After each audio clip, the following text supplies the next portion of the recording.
All right, I'll go ahead and stop my share and pass the mic to Cassandra. Cassandra or Cassandra? Which one do you do? Cassandra. Cassandra. Oh, you both are Cassandras. Okay, good to know. All right, welcome. How's it going? Thank you. Yeah, I was listening in on hers as well, and I kept getting confused because you would say Cassandra and ask her a question, and I'd be like ready to unmute, and I'm like, no, she's not talking to me. But I'm Cassandra Lewis. I am located in Columbus, Ohio, and I am a citizen science ambassador. I got into this because I work at a local middle school, high school. And going back, I have always had a passion for the environment and trying to do everything I can to help the environment. And when I was younger, it was kind of like I had the mindset of I'm a kid. There's not really much I can do. And even if I do these things, am I ever really ever going to see a difference? And the amazing thing with citizen science is you do see the difference. You do see the true impact you're having, not only on the world, but possibly even your own community. Um, One of the projects that was just talked about, the project Sidewalk, the thing I love about that one is it is one of the locations you can choose is Columbus, Ohio. So like we are going through our own streets, like picking out the problems, knowing that it is going to have an impact in our backyard. That's awesome. I didn't realize it was in there. This is that's great. How lucky. Um, The other thing I like about citizen science is one of my biggest other hobbies, pastimes is video games. And it seems like a lot of citizen science can be tied into video games and you play little games to do things. But for today's project I'm talking about, it is not a video game. You do have to go outside, touch some grass and do your observations outdoors. So am I good to share from right now? You Okay. should be good, yes. So I would like to discuss the Great Sunflower Project. Oh, and you know what? I don't think I shared my sound, so hold on one moment.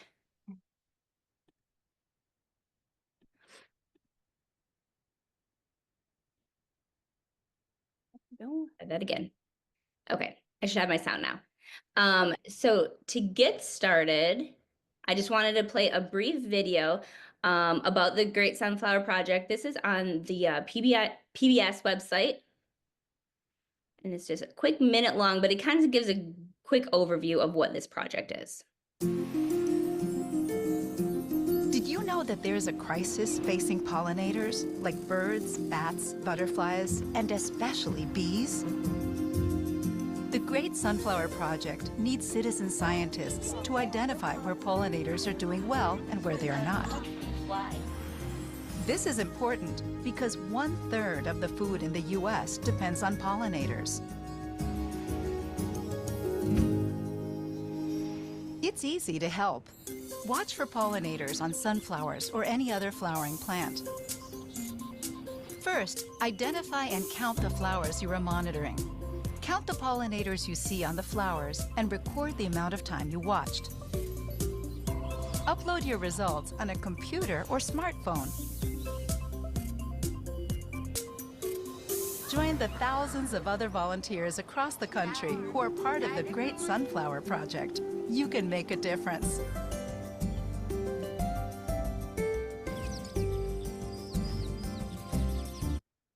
All right, so quick overview of what it is.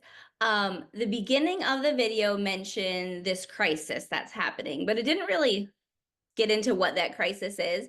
And it's the declining populations of these pollinators that we need to pollinate our plants so that we can get food and everything else in our lives. And one of the things going on is what's called colony collapse disorder, also known as CCD. And it's a phenomenon where a majority of a colony just disappears. And scientists aren't really sure why this is happening. It might be because of pesticides, parasites, pathogens, or stress. Basically, what happens is all of the workers in the colony die and they leave behind a lot of food. They leave behind the queen. So it's not like it's affecting the colony itself. It's almost as if something's happening to these bees or whatever other pollinator it might be outside of the colony.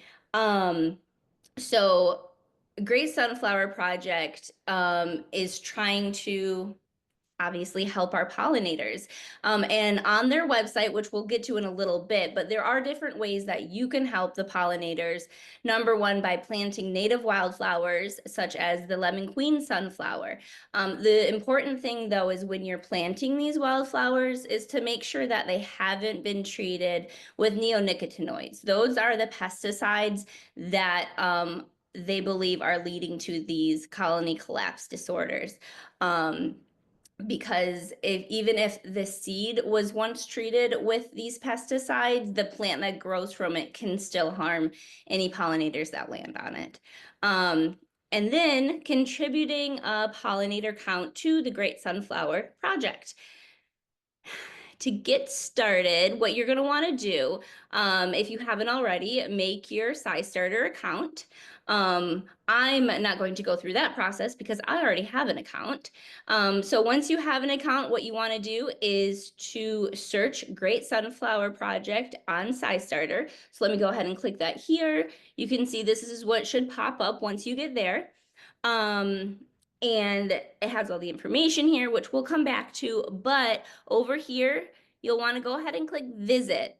And now I messed this one up. So don't click create a new account. Don't click login. What you want to do is scroll on down to where you see SciStarter's logo here. Click that, and it's going to pop up the first time and have you authorize access to your SciStarter account. You do not need to create an account. It's already created here in the background. So now you can see I have successfully logged in as myself. And then, oh, my Zoom buttons are in the way, so I can't see. You're so close to the button, though. You can move Zoom wherever it needs to be. Oh, there it goes. Okay, let me just close out of this. There we go. All right. So we clicked visit, we scroll down, we click the logo, we authorized the account connection, and now we are in. Now we are able to explore their website. They have a lot of different suggestions on ways you can help. Like I was saying, planting the sunflower, contributing the pollinator count. So in order to do the pollinator count, you do need some materials. And SciStarter has this amazing kit they've already put together on their website where you can build this observing pollinators kit. In it, I have one right here in front of me, if you can see my camera still. But basically what you're going to have in it is you are going to have your instructions, everything you need, plus, oh, I'm blurring because it's not a person. Plus the log to keep your observations on, pair of binoculars. There is a stopwatch in it because you need to record how much time you take while doing your observations. There's a little field book here, or if you want to make notes, leave it for the next person that uses the kit. I have in my kit both a laminated log sheet that you use with a dry erase marker, but also a paper one. So one is reusable, the other is not, whichever one you prefer. The paper one comes with a little clipboard. And then some field guides. And this is so that you can identify the types of pollinators that might be visiting plants and the types of plants themselves. And to be honest, to get all of this might be a little more money than what you're willing to spend. So on the right-hand side, I just put some free alternatives that you might want to consider when putting together your kit. For example, the binoculars, in my opinion, are kind of optional. You are viewing a flower right up close. You don't actually need to see far distances. It's always great to see, if you do see a bird at a far distance, or if a bird comes and flies away before you can identify it. But those aren't really necessary to count, the number of bees that visit a single flower. And also the stopwatch, at this point, almost everyone has a smartphone. Smartphones also have stopwatches. You can just use your timer on your smartphone. And for me, for the field guides, I actually contacted here in Ohio, the ODNR, and they gave me a ton of these field guides for free. So like this one, for example, is spring wildflowers, and it is, oh, I should turn off my blur. It is organized by color. So based off of what color you're looking at, it tells me any wildflower that grows in Ohio that I might be looking at. And then they have one for butterflies and skippers, one for bees and wasps, one for birds. They have a bunch of other ones, but I just grabbed the ones that I thought would be most commonly seen around these flowers. The other thing is, if you are not wanting to put together all of that, is SciStarter has their library network, and these are all the networks on their website, scistarter.org/library kits, that potentially already have these kits made, and you can go to these libraries, check out the kits. Everything's ready to go for you. So if you search for wherever you are located on the map, go ahead and contact that library and see, they might already have all this put together for you. So once you have your materials, you are ready to do your observation. First thing at the top of your data sheet, you are going to put down the date and time, your location, and then you need to choose a plant. And I would love for us to do this live today, but here in Ohio, it's 50 degrees out right now, and I walked around a little outside, and the only plant I could possibly find were dandelions, and I really don't want to that right now. But here in a couple weeks, I think we'll really have a lot more to be able to watch. Cassandra, what would be the plants you're hoping to look at? Like, what would be the nicest ones to look at in Ohio? Ooh, I don't even know. I know we get a lot of wild violets that I know attract a lot of pollinators to them. My plan is to plant a bunch of wildflowers this year and just see what our native pollinators prefer the most. Yeah, that's a great plan. I love it. So hopefully you'll be able to look at those flowers in the next month or so. Yeah. All right. So the next thing, let's see here. I didn't put it here on the slide, but underneath plant type, the next thing that I asked for is the number of flowers observed. And think of some flowers have, a single flower head, but some flowers are actually a bunch of tiny little flowers clustered together. So if it is a cluster, they want you to count how many little flowers are within that cluster that you are watching. And then at this point, you just start your timer and you sit back and you watch. They want you to watch for at least 5 minutes, but really you can watch as long as you want, as long as it's 5 minutes or more. And then what you're gonna do is write down any type of pollinator that comes and visits it, whether an ant crawls up the stem or a bird comes and lands on it, or preferably bees, butterflies. And if that pollinator comes to it and then it leaves and then it comes right back again, that is counted as 2 visits.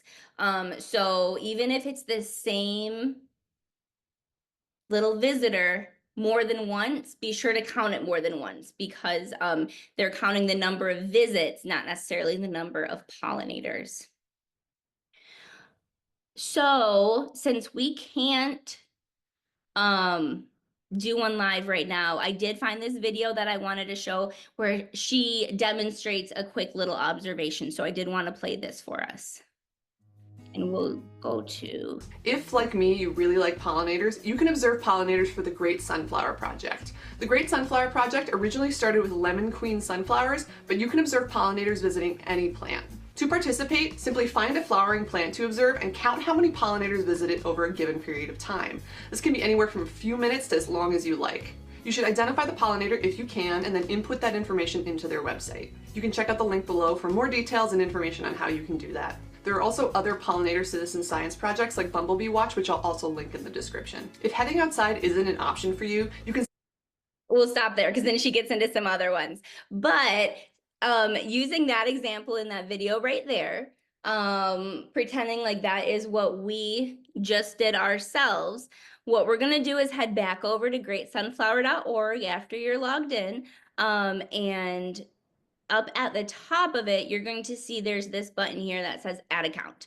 So go ahead and I'm already on that page. I clicked it again, add account.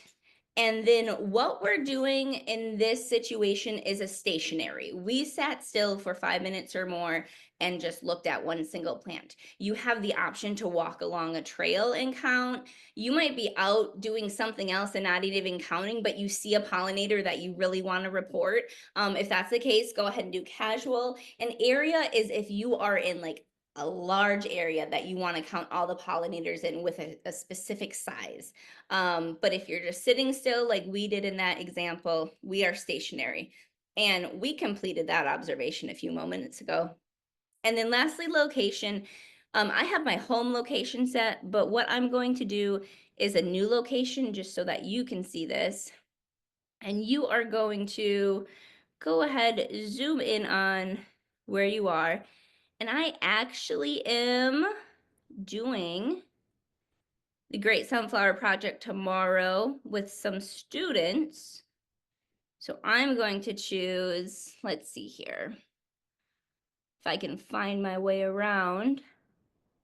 We are going to be at Big Walnut Park right here. So just click where you're going to be. Oh, so I put down my marker, I click next, and number of flowers watched. In that situation, there were multiple flowers on the plant. I probably would just choose 1 or 2 specific ones to watch, because if you end up having a lot of pollinators, I wouldn't want to get overwhelmed. So I'll just say we watched 1 flower. And did anyone notice what type of plant it was that we were watching? In the video with the dramatization? Yeah. Oh, I don't remember what it was. It almost looked like, I mean, it was like little, were they purple or am I making that up? I was They were watching a purple. giant bee. So if I look in my wildflower guide and go to purple, I believe they were violets. Oh, sweet. I might not be 100% accurate, but I do believe they were a type of violet. The thing here is if you start typing violet, they have so many violets for you to choose from. So you're going to want to try to narrow it down as much as possible, just so that you know if you are watching a truly native plant to you, or if it's just a plant that somebody planted. But we're going to go with common blue violet because that is the native violets here in Ohio. Cassandra, I have a recommendation too for anyone who's having trouble identifying the plants you're looking at. If you also have Seek by iNaturalist downloaded on your phone as a mobile app, I'm not even taking a picture of the plant, but depending on where you are, it'll give you a list of the common species before you go in to try to find them. So I can change species to plants and see what the common ones here in Washington are. So like I might be looking at a mayapple, so I can look at multiple different types of or multiple pictures of these various plants that I might be looking at and kind of identify it quicker. That's what I've used for this in the past, which has been easy for me, but also looking at guides is also very helpful.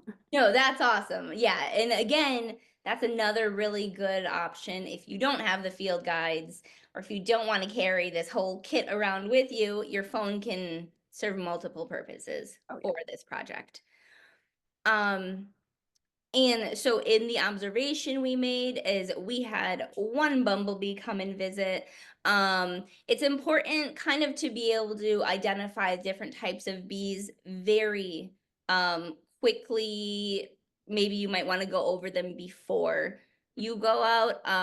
But the bumblebees, carpenter bees, honeybees, other bees, or if it's an unknown bee, you knew it was a bee, but you're not quite sure what kind. They always say, don't do anything unless you're absolutely certain that that is what it was. You might have a bird, a butterfly, or we have all these other ones that we can choose from here. Maybe a wasp came by. And just as important as all of these counts are up here, this one right here is just as important. I did not see any pollinators, because even if you go out for 5 minutes and you sit there and not a single thing comes and visits, it is so important to submit that to the Great Sunflower Project, because they need to know maybe there is this area where just pollinators aren't existing right now for some reason. And this, I did not see any pollinators, is going to help them identify identify where pollinators currently are and hopefully see as it warms up more pollinators coming into the areas. So then we're going to click next. How many minutes do we spend observing? Let's be honest, it was like 30 seconds, but let's say it was 5. And then we're going to click finish. I am not going to click finish because this was not a true count, so I don't want it to count against it. But that is as simple as it is to make your observation and to add the count to that.